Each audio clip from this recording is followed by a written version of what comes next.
Good evening, fellow keepers and cultists. Welcome to my first episode discussing Call of Cthulhu, my long experience with the game, and eventually other games, such as the original game I'm working on entitled Tales of the Harrowed Land. It's been going on for about 2 years in playtests, but more on that in another episode. We just had a heavy storm knock out power, and in a timely fashion, the 40th anniversary special printing of Call of Cthulhu Keeper's Rulebook was delivered. Today it's sitting at November the 13th, and I had absolutely no idea that on a Friday the 13th, 40 years ago today, the original Call of Cthulhu game was released. I wanted to do a candlelight unboxing for everyone. I'm glad they brought it up to my front door. As some of you know, my Down Darker Trails book was destroyed when it was left at my mailbox at the end of the road, in a day similar to this where we had a lot of wind and rain. Now Chaosium was right on it, and they took care of it for us, which was wonderful, but I wouldn't have wanted this beautiful book to get damaged. As you see, I'm in Down Darker Trails mode. I'll be playing that in a couple hours with my regular gaming group. This was the second Call of Cthulhu game I've run with that group. They've been enjoying it. They all come from Dungeons & Dragons with only limited experience in other games. And they're very excited to get not only into the world of the mythos, which for the first run last year, they were totally unfamiliar with for the most part, but they're really into the Old West setting. And it's turning into a bit of a campaign instead of a one-off adventure like I'd planned for Halloween. I've been running this game for almost the 40 years that it's been out. It's my favorite game. That's out there, mostly due to my deep interest in occultism and in the worlds of H.P. Lovecraft and all these other concepts that are covered in the game. And later on in another broadcast, I'll talk a little bit about this version of the game versus my opinion of other versions of the game, certain systems that we've modified, certain takes on the mythos that I've used that are a little bit unconventional. But let's get right to it. Let's look at this book. I did already cut the box open, just so I, one, wasn't fumbling with it on camera, and two, to make sure the book was in good shape for you. So here it is. This was actually double boxed. So it was originally inside of another box, and it was wrapped in plastic. And here it is, the fantastic 40th edition, 40th anniversary limited edition print of the 7th edition of the game, Keeper's Rulebook. As you can see, it's got this really nice dust jacket. Now, I'm not going to spend an excruciating amount of time going over the contents of the book. If you're familiar with the game, you know what's inside, but we're going to take a quick look through it. To my knowledge, except for the binding, the leather-bound cover, very careful with this dust jacket, it isn't significantly different than the existing edition of the 7th Ed Keeper's Rulebook. Should I say the existing version of the 7th Ed Keeper's Rulebook. Get another candle up here so you can get a better look at it. Get fully into the Down Darker Trails mode.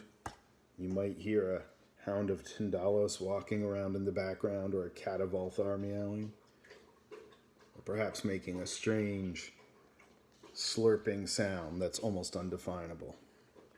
But this is such a beautiful book. I'm tempted to show you another view of it in brighter light, but that would ruin the candlelight mood.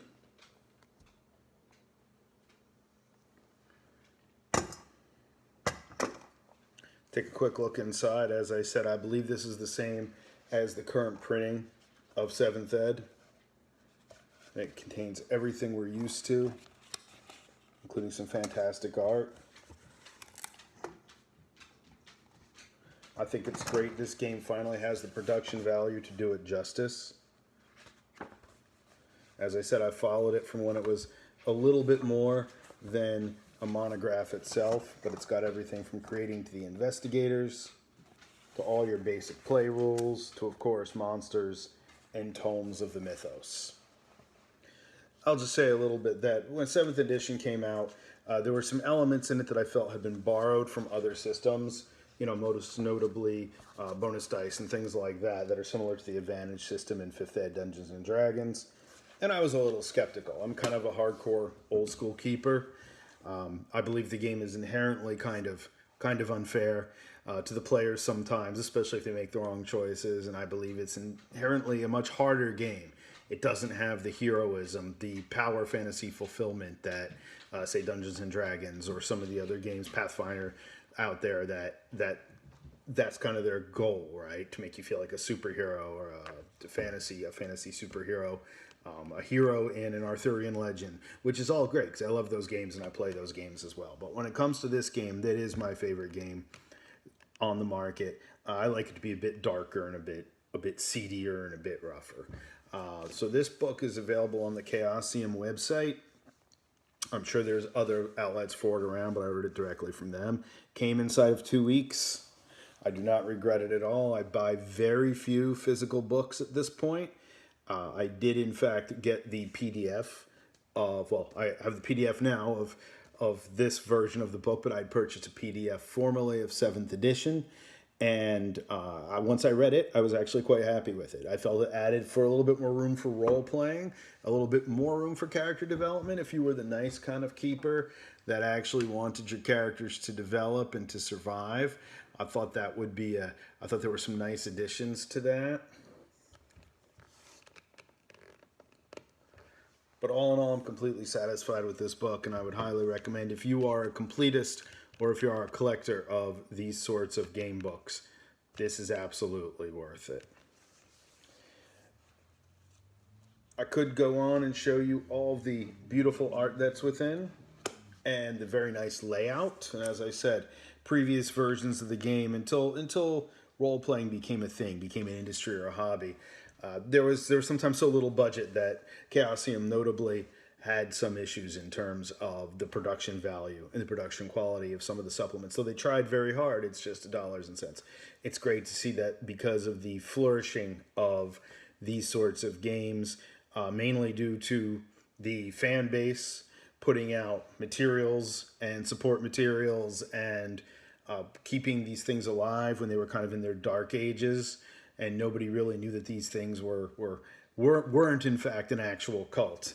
I feel that really helped in the kind of spread of the internet technologies that allow people to do things like this crazy podcast or this crazy video cast or podcasts or live gameplay broadcasting and streaming. I feel that's really kind of kept this alive and allowed the hobby to flourish to the point that it's at. So I think that's it for this particular broadcast. And I know you don't see too much of the book in this particular environment, but I wanted this to be kind of the opening episode where we do a little bit of Old West candlelight and atmosphere. And I'll be back hopefully soon, and we'll talk a little bit about the game and this game and other games and my experience, my long experience running games and teaching game design and designing games and all of these other things. If you like what you see, please hit like, subscribe to the channel. You know the drill. That only encourages me to do more. If you have any questions or any comments, feel free to drop me a line. And I just want to say thank you very much.